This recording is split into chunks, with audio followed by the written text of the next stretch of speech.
When we imagine the Middle Ages, we often picture knights in shining armor, castles rising over misty hills, and peasants working the fields.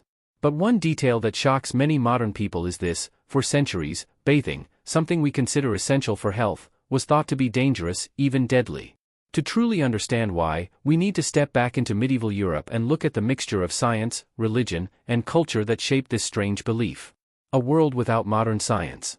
Let's begin with something simple. People didn't understand germs. Today, we know that tiny organisms, bacteria and viruses, cause infections.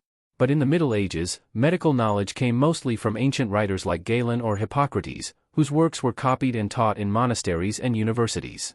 Disease was explained using theories like the four humors: blood, phlegm, yellow bile, and black bile.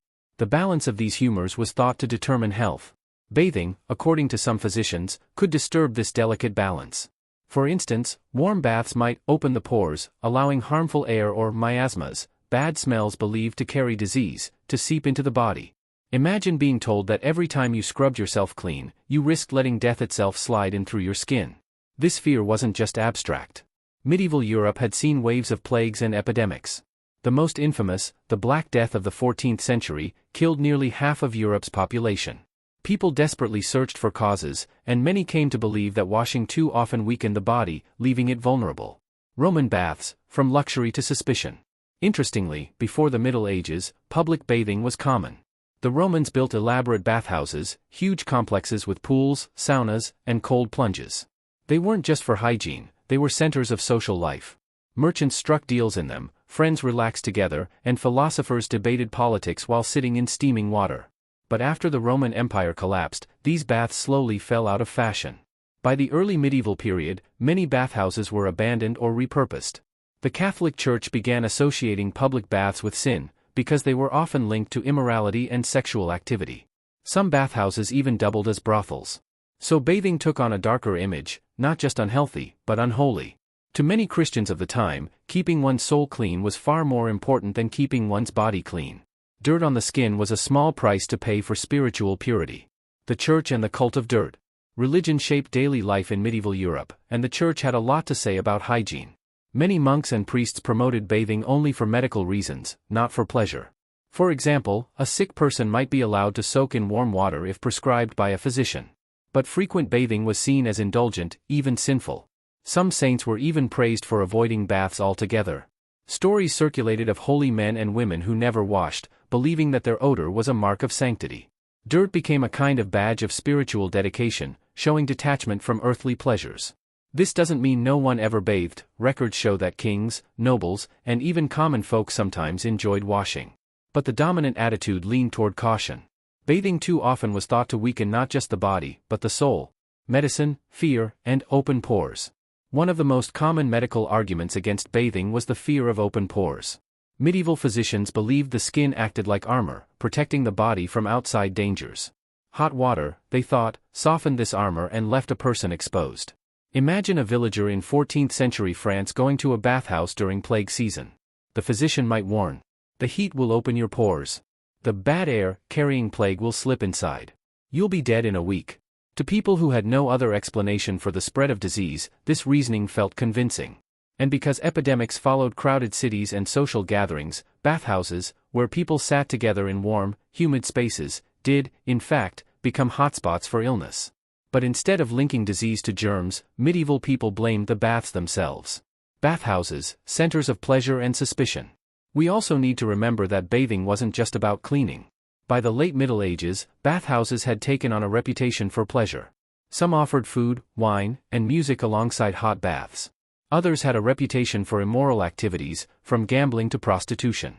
Authorities cracked down on these establishments. In the 16th century, when syphilis began spreading across Europe, many bathhouses were closed altogether, cementing the idea that bathing was linked with disease and corruption. So, while today we associate baths with relaxation and health, in the medieval mind, they were dangerous spaces, morally, physically, and spiritually. The paradox of dirt. Yet here's the fascinating twist: despite all the suspicion, people still found ways to stay clean. Peasants washed their hands and faces in basins. Nobles sometimes had perfumed baths prepared in wooden tubs inside their castles. Herbal remedies, scented waters, and linen undergarments were used to keep odors under control.